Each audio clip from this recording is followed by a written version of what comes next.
स्वागत है एक बार फिर से आप सभी का आरकर स्टडी यूट्यूब चैनल पे। इस चैनल के माध्यम से आप आज इस वीडियो के माध्यम से जिस टॉपिक के बारे में अध्ययन करेंगे वह टॉपिक है आपका लोकतंत्र, जिसे अंग्रेजी में डेमोक्रेसी कहते हैं।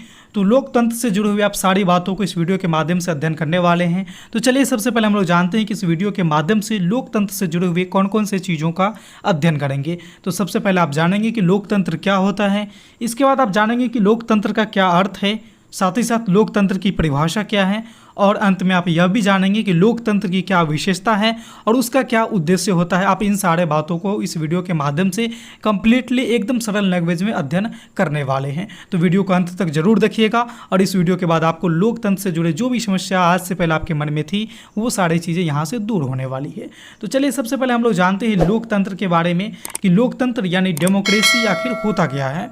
तो लोकतंत्र की अगर हम बात कर लेंगे तो लोकतंत्र एक प्रकार का शासन प्रणाली है, ठीक है। जो हमारे देश में अभी करंट शासन प्रणाली जो है वह लोकतंत्र पर आधारित ही शासन प्रणाली होती है। तो चलिए लोकतंत्र के बारे में कुछ और जानने का प्रयास करते हैं। जैसे कि लोकतंत्र होता है, इसको अलग अलग नामों से जाना जाता है, जैसे जनतंत्र, प्रजातंत्र भी इसे कहा गया है। यानी लोकतंत्र, जनतंत्र और प्रजातंत्र ये तीनों एक ही चीज़ होते हैं, है ना। सारे का सारा नाम एक अलग अलग है, लेकिन इसका मकसद जो है वह एक ही होगा। इसका जो अंग्रेजी है वह डेमोक्रेसी ही होगा, ठीक है। अगर हम बात कर लेंगे कि लोकतंत्र का मतलब क्या होता है, तो लोकतंत्र का मतलब वैसा शासन प्रणाली से है जिसमें लोगों का शासन होता है।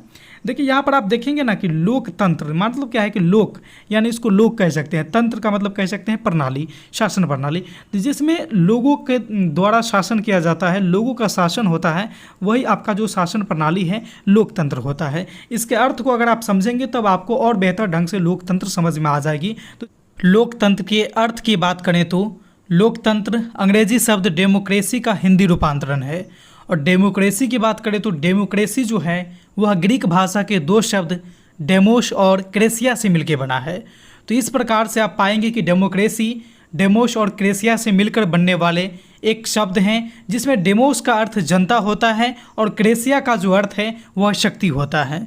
तो कुल मिलाकर के आप अगर देखेंगे एक साथ डेमोक्रेसी का अर्थ, तो डेमोक्रेसी का अर्थ जो है वह जनता का शक्ति कहलाता है। यानी कि लोकतंत्र के अर्थ हम कह सकते हैं कि लोकतंत्र का अर्थ जो है वह जनता का शक्ति है, ठीक है। तो लोकतंत्र की परिभाषा को जानने के लिए सबसे पहला जो सबसे उत्कृष्ट परिभाषा है वो मैं आपके लिए लेकर के आया हूँ, वह है आपका अब्राहम लिंकन के द्वारा। यानी कि इन्होंने जो लोकतंत्र की परिभाषा दी थी वो सबसे सटीक और सबसे अच्छा भी लगता है, इसलिए आप इनके परिभाषा को पहले देख लीजिए। हालांकि इसके बाद हम लोग दो अन्य परिभाषा को भी देखेंगे। तो अब्राहम लिंकन कहते हैं कि लोकतंत्र वैसी शासन प्रणाली है जिसमें जनता को जनता के लिए तथा जनता के द्वारा शासन किया जाता है। देखिए बहुत ही उत्कृष्ट इन्होंने परिभाषा दिया और बहुत ही कम शब्दों में बहुत अच्छे ढंग से परिभाषित किया है। मतलब लोकतंत्र में जो क्या है ना कि जनता को मतलब जनता को शासन किया जाएगा और जनता के द्वारा ही शासन किया जाएगा। और क्यों शासन किया जाएगा? क्योंकि जनता के हित में ही उसको शासन किया जाएगा। तो कहने का मतलब है कि वैसी शासन प्रणाली जिसमें जनता को जनता के लिए और जनता के द्वारा शासन किया जाता है वह आपका लोकतंत्र कहलाता है। किनके द्वारा? तो अब्राहम लिंकन के द्वारा। दूसरे हम लोग यहाँ पर परिभाषा की बात करेंगे तो ये मैंने विचार लिया है ब्राइस का। वे कहते हैं कि लोकतंत्र शासन का वह रूप है जिसमें राज्य की शासन शक्ति किसी वर्ग विशेष अथवा वर्गों में निहित न होकर के संपूर्ण समाज के सदस्यों में निहित रहती है। कहने का मतलब है कि लोकतंत्र ऐसी शासन प्रणाली है जिसमें किसी खास व्यक्ति को कोई विशेष अधिकार नहीं देती है और ना ही किसी खास व्यक्ति को दंडित करती है। कहने का मतलब है कि जो भी इसका अपना नियम कानून है वह पूरे समाज के लिए लागू होंगे, किसी खास वर्ग विशेष के लिए लागू नहीं होंगे। तो इनका भी कहना लोकतंत्र के संदर्भ में बहुत ही उत्कृष्ट है। तीसरा परिभाषा जो हम लोगों ने लिया है वह हम लोगों ने लिया है डायसी के अनुसार। वे कहते हैं कि लोकतंत्र वह समाज है जिसमें अधिकारों की साधारण समानता तथा स्थिति की, विचारों की, भावनाओं की तथा आदर्शों की समानता पाई जाती है। यानी ये कहते हैं कि लोकतंत्र एक ऐसा समाज है जिसमें क्या है कि हर चीज़ की समानता पाई जाएगी। आप में प्रत्येक व्यक्ति दूसरे व्यक्ति से हर चीज़ में समान नजर आएंगे, उनको जो अधिकार दिया गया है वो समान अधिकार दिए गए हैं।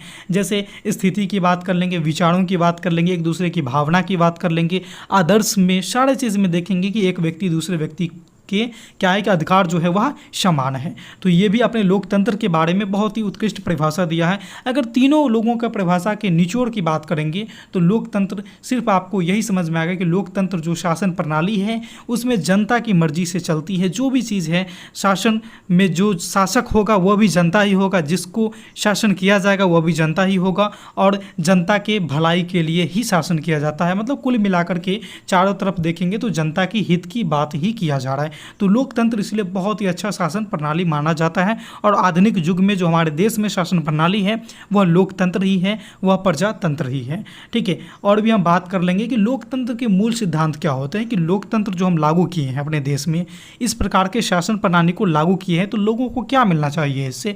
तो लोगों को सबसे पहले मिलना चाहिए कि उसको स्वतंत्रता मिलनी चाहिए। अच्छे कामों करने के लिए उसे किसी भी प्रकार के उसको अवरोध नहीं होगी, किसी भी प्रकार को उससे रोका नहीं जाएगा। तो सबसे पहले बात की स्वतंत्रता दी जाती है। दूसरा है कि समानता, जैसे आप उच्च वर्ग से आए या फिर आप निम्न वर्ग से आ रहे हैं, आप अमीर परिवार से हैं या फिर आप गरीब परिवार से हैं, कोई मतलब नहीं है, सबको एक समानता दिया गया है। जो हक उसको मिलेगा वही हक आपको भी मिलेगा। भ्रातृत्व की इसमें भावना मिलती है, साथ ही साथ आपको न्याय दिया गया है। मतलब कि न्याय का एक उचित न्याय, ऐसा नहीं कि वो बड़े लोग हैं तो उसके साथ अलग न्याय किया जाएगा और आपके साथ अन्याय, ऐसा नहीं है।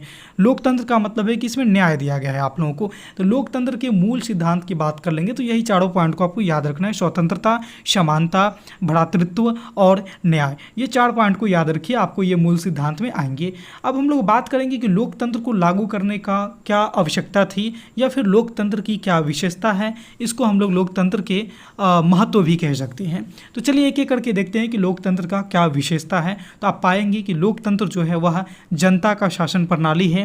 दूसरे नंबर पर मैंने आपको बताया है कि लोकतंत्र में जनता ही सर्वोपरि होते हैं, यानी जो राजा होगा वो भी जनता होगा। राजा कहने का मतलब मेरा ये है कि जिसके अनुसार वो पूरे समाज में शासन होगी, वो पूरे देश में शासन होगी, वह भी एक जनता ही रहेगा और उसका चयन भी एक जनता ही करेगा।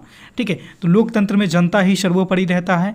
लोकतंत्र में सभी नागरिक के लिए समान नियम, कानून एवं अधिकार होते हैं। कहने का मतलब कि जो आपके लिए होगा वही सबके लिए नियम रहेगा, और जो सबके लिए नियम है वही आपके लिए भी है। तो कहने का मतलब कि सबके लिए समान नियम, कानून, अधिकार दिए गए हैं। ये लोकतंत्र का सबसे खास विशेषता है, खास इसका ये महत्व बताया जा रहा है। ठीक है, सबको बोलने की यानी अपने हक के बारे में चर्चा करने की, और कहने का मतलब कि अपने अभिव्यक्ति की स्वतंत्रता होती है। मतलब उनके मन में जो भी बातें हैं वो एक दूसरे से बता सकते हैं, इसकी स्वतंत्रता है, उसको दबाया नहीं जाएगा। ये लोकतंत्र की एक विशेषता होती है, खासियत है। कोई भी व्यापार या फिर कारोबार करने की पूरी स्वतंत्रता दी जाती है लोकतंत्र जैसे शासन प्रणाली में, कि आपका कोई भी कारोबार हो, अगर वो उचित है, मान्य है, जायज़ है तो आप कर सकते हैं, कहीं भी कर सकते हैं। इसकी स्वतंत्रता पूर्ण रूपेण लोकतंत्र में दी जाती है। साथ ही साथ आप पाएंगे कि सभी नागरिक को समानता, स्वतंत्रता और अभिव्यक्ति का हक देने के लिए लोकतंत्र आवश्यक है। लोकतंत्र ही ऐसा शासन प्रणाली है जिसमें सभी व्यक्ति को समानता का हक मिलता है, स्वतंत्रता का हक मिलता है, अभिव्यक्ति का हक मिलता है। बाकी की कोई भी ऐसे शासन प्रणाली अभी तक नहीं हुआ जिसमें इन सारे चीज़ों का हक दिया जाता था एक साथ। इसलिए लोकतंत्र शासन प्रणाली जो है अभी तक का सबसे बेस्ट और सबसे उत्कृष्ट शासन प्रणाली है। और ये जो समानता, स्वतंत्रता, व्यक्ति का हक अगर किसी व्यक्ति को देना है तो वह सिर्फ और सिर्फ लोकतंत्र ही दे सकता है। इसलिए लोकतंत्र का होना बहुत आवश्यक है। तो आपने इस वीडियो में बहुत ही कम समय में बहुत सारी चीज़ों का अध्ययन किया। जैसे लोकतंत्र के बारे में मुझे लग रहा है कि आपको सारे चीज़ यहाँ पे कंप्लीट हो गए होंगे, आपको किसी प्रकार की कोई समस्या नहीं होगी। तो आई होप कि आपको ये चीज़ें समझ में आ गई होगी कि लोकतंत्र क्या होता है, लोकतंत्र को हम लोग कैसे परिभाषित करते हैं और लोकतंत्र क्या क्या शाब्दिक अर्थ है। इन सारे बातों को आपने यहाँ पर अच्छे से अध्ययन किया। अगर आप हमारे चैनल पे पहली बार आए हैं तो चैनल को सब्सक्राइब करके लाइक वाले बटन को प्रेस भी कर लीजिएगा, ताकि इस तरह के जब भी यूजफुल वीडियो मैं अपलोड करूं तो सबसे पहले नोटिफिकेशन आप तक उसका पहुंच जाए। इस वीडियो में इतना ही था, फिर मिलते हैं अगले वीडियो में नए टॉपिक के साथ। तब तक के लिए देखते रहिए आर्कर स्टडी यूट्यूब चैनल को। धन्यवाद।